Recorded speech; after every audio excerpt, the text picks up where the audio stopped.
தேவன் சீனாய் மலையிலே ஜனங்களுக்கு அருளிய 10 கட்டளைகள்.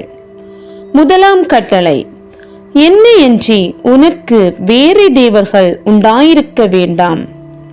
இரண்டாம் கட்டளை, மேலே வானத்திலும் கீழே பூமியிலும் ஒரு சொரூபத்தையாகிலும் யாதொரு விக்கிரகத்தையாகிலும் நீ உனக்கு உண்டாக்க வேண்டாம், அவைகளை நமஸ்கரிக்கவும் சேவிக்கவும் வேண்டாம்.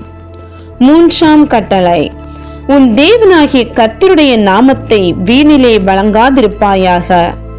நான்காம் கட்டளை, ஓய்வு நாளை பரிசுத்தமாய் ஆசரிக்க நினைப்பாயாக.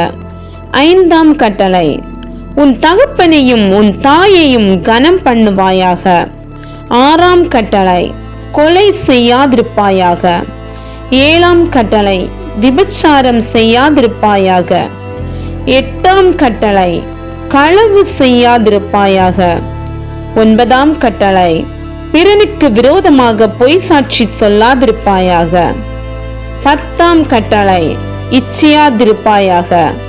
ஆம், கிறிஸ்துவுக்குள் பிரியமானவர்களே, தேவன் நமக்கு தந்ததான 10 கட்டளைகளை கிறிஸ்தவர்களாகிய நாம் ஒவ்வொருவரும் நம்முடைய அன்றாட வாழ்விலே செயல்படுத்த முயற்சிப்போம். God bless you. ஆமீன்.